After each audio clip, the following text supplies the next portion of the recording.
Mga ka-friendly, nandito po tayo ngayon sa Luneta. Magandang hapon po sa inyo mga ka-friendly. Lilibutin po natin to para makita po natin ang kagandahan nitong Luneta. At sa likuran ko po, kung mapapansin nyo mga ka-friendly, no, andyan po ang monumento ng ating pambansang bayani na si Jose Rizal. Ayan po ang kanyang ribulto. Ngayon mga friendly, samahan nyo ako, hindi na natin patatagalin to. Libutin na po natin to kahit umuulan pa rin mga friendly, para po sa inyo gagawin ko po ito. Tara, samahan nyo ako.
Yan po mga friendly, nagpailaw na po sila rito mga friendly.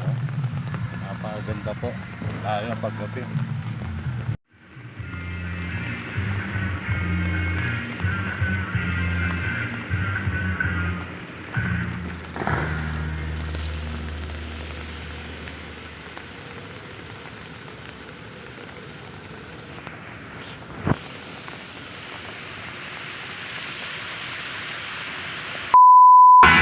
Mga friendly, nandito tayo ngayon sa Luneta. Ito po, samahan nyo ako dito mga friendly, ibablog po natin to. Stay tuned, sit back and relax.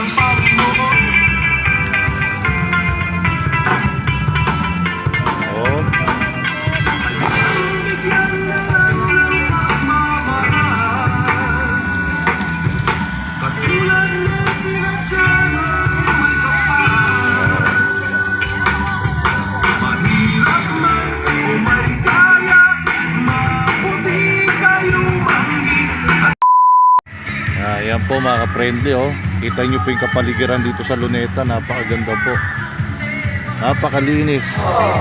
Subukan nyo rin po pumunta rito mga ka-friendly sa Luneta at mag-relax naman po tayo mga ka-friendly, para kahit paano yung mga sub-sub po sa trabaho makapagbigay man lang ng kaunting panahon sa sarili na para makapag-relax.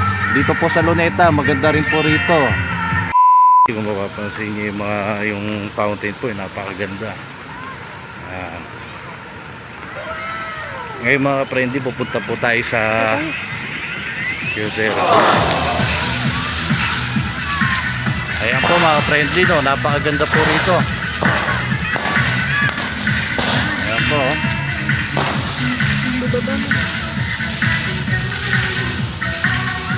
Ayan mga friendly, sumasabay sa tugtog yung fountain.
ka-friendly, no? Kaya po yung paligid ng ano, dito sa likod. Mga ka-friendly, tapos na po yung pagbablog natin dito sa Luneta. Ayan po. Pauwi na po kami mga ka-friendly. Abangan nyo na lang po yung pag-upload ditong video na to dito sa Luneta. Magkita-kits po ulit tayo mga ka-friendly. At maraming salamat po palagi sa inyong suporta. Huwag po sana kayo magsawang sumubaybay sa aking channel. Ito po muli ang inyong lingkod na si Jasper the Friendly Man. Nag-iwan po palagi sa inyo ng always just love lang tayo mga ka-friendly.